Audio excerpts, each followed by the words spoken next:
there is no potential peace due to the fact that the Putin and the Russian Federation are not ready for that, and they will not be ready for it in the next half a year because their appetites are rising. They are ready to sacrifice the human resources, economy, demographic perspectives. They are ready to sacrifice everything to get the territories which they controlled around 30 years ago. Hello and welcome to Ukraine in Flames, a special project by Ukraine Media Center and NGO Euro-Atlantic Course, and I'm your host, Myroslava Yaremkiev.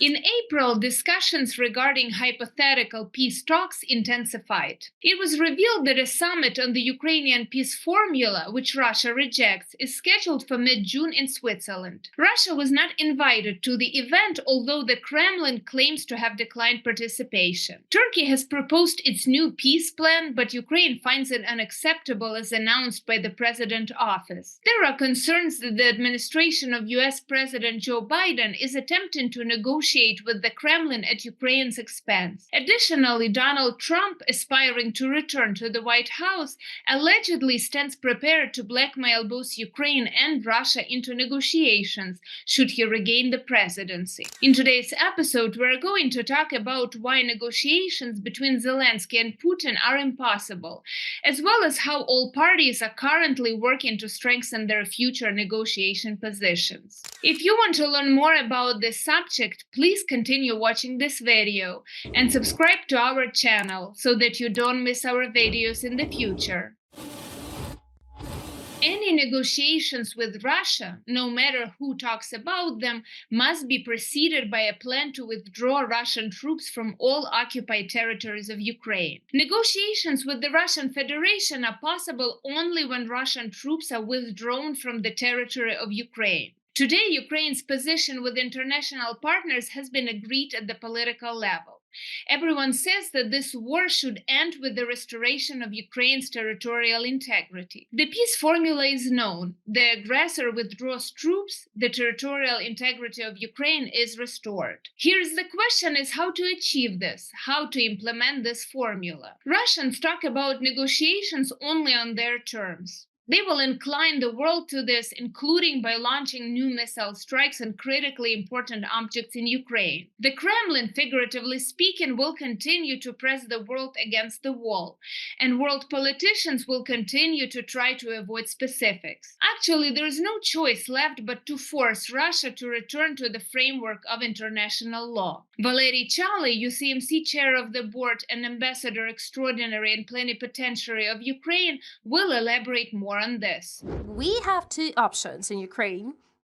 If we agree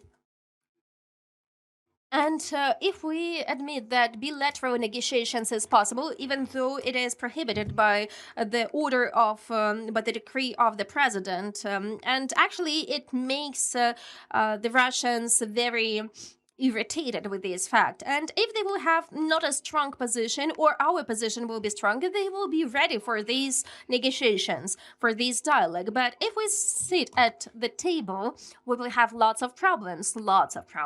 So first of all, that the war will not end in this way, the big war between the Russian Federation and Ukraine. But nevertheless, there is another point. If it is not directly, but it is done through some other countries. And this way, we admit that we are not the subject to these negotiations. Why do we need to Ukraine with Ukraine? That is what the Russian Federation does. I think that it's a trap because even the president of Ukraine, Volodymyr Zelensky, said that if you will not provide us the weapon, the US, we can lose, and I will not continue this phrase, so we will lose. I do not agree with this narrative because it makes us, it brings us to the station when we're not becoming the subject to these negotiations. And during the war, in fact, we are the subject of negotiations. We have the biggest level of subjectivity in the last 30 years, and having this level, we can achieve some results. From the point of view of my understanding of them, they so I have this formula. They are attacking not when they are at most strong, but when their competitor is the weakest, and that is the first thing. The second thing is that they are talking a lot about the context of the informational war, and the war is ongoing, and in this war they are using all everything they can use, as well as we have to do that. So the situation they have is not the best one. We have the difficult situation, but their situation is getting worse. So that is a thing I can say for sure. Not in numbers, but I do not know what is going to happen in 2-3 years, but so far and in the next half a year, the situation in the Russian Federation will get only worse. And therefore, I think I'm talking about the period when they will understand that our position is strong. And in this case, I think that they will sit at the table. So far, we understand that there is no potential peace due to the fact that the Putin and the Russian Federation are not ready for that, and they will not be ready for it in the next half a year, because their appetites are rising and the taste of blood affect this kind of predator. And from the point of view of Ukraine, there are no proper conditions. So everyone is preparing their stronger conditions. If it's not negotiations, then it can be the future balance, which can lead to some certain decision. So the next thing. The thing which we already discussed, and lots of narratives which are formed nowadays. It seems to me, and actually I would like to ask you about your opinion about it. It seems that Ukraine is quite successful in insisting on truth in about Russian war in Ukraine, about the objectives and the situation in 2022. At least it was obvious not only on in the international media and TV channels and also in international platforms.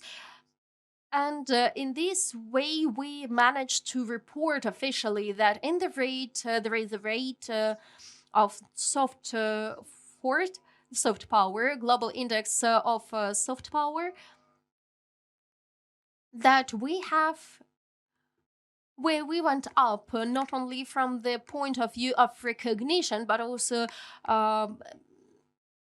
in the framework of the focus, and we went up in many aspects, and for example, that was the president. Maybe some politicians were irritated with the direct messages of the president of Ukraine to their governments, to their nations, and people were evaluating very highly the motivation of Ukrainian nation and strength, and it was working out. And the Russian Federation's rates went down, so it was a reputational bottom. They reached their reputational bottom.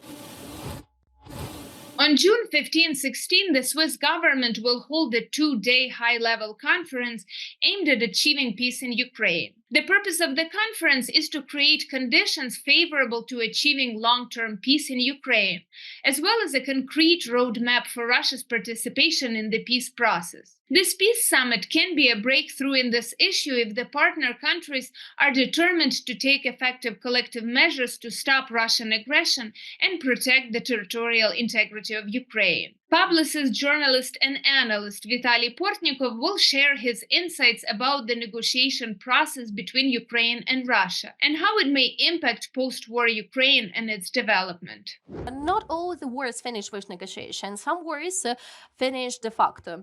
There are wars which come to their end because the sides understand that they will not achieve what they wanted, and then they conclude peace. And this peace can last for decades of and without the real document. And that is a thing which we can see with the North and South Korea. And just recently, North Korea said that that is another country with another nation. And we can find quite a few examples of this scenario. But first of all, I suggest to move the figures on the chessboard. I do not think that is a problem for the president of Ukraine can talk to the president of the Russian Federation. I think that the Russian Federation president has no point of talking to Ukraine's president, because the Russian Federation came to the point when they consider Ukraine the state with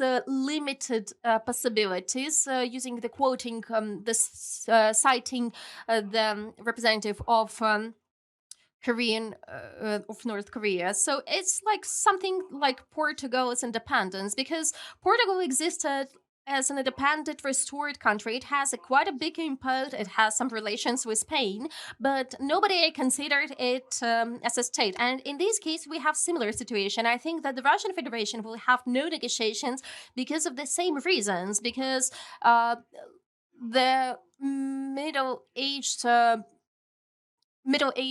France could not have negotiations with Burgundy, but who they had negotiations with Great Britain, because they because Burgund Burgund and Normandy officials, so they were the representatives of Great Britain. So who Putin can have negotiations with the US, that is subject to negotiations. Ukraine is not the subject to negotiations. It's been the first time in the history of the world when the former empire, which already turned into national state, is trying to bring back the previous borders, and they have the new technologies, the nuclear weapon, and they are ready to sacrifice the human resources, economy, demographic perspectives. They are ready to sacrifice everything to get the territories which they controlled around 30 years ago. And therefore, in the post-war period Ukraine, I do not think that post-war period in Ukraine will be easy. The only thing we can avoid is some internal conflict, and I hope that people will not have the conflict of identity, and we almost overcame this conflict, and this conflict will not become the topic to some severe conflict between those people who wanted more Ukrainian speaking society and for those who would say that it doesn't matter what language do we use if we survived. And these kind of situations are possible, and one of the things which can affect this, it depends on when it will happen, in 2020s or 2030s, what kind of borders we will have, the guarantees for security. If Ukraine will become the member of NATO, and I'm not even talking about the European Union, we will have an investment here, and people will return to Ukraine, and we will have investments. The society will be developing, and we will have the demand for different political powers.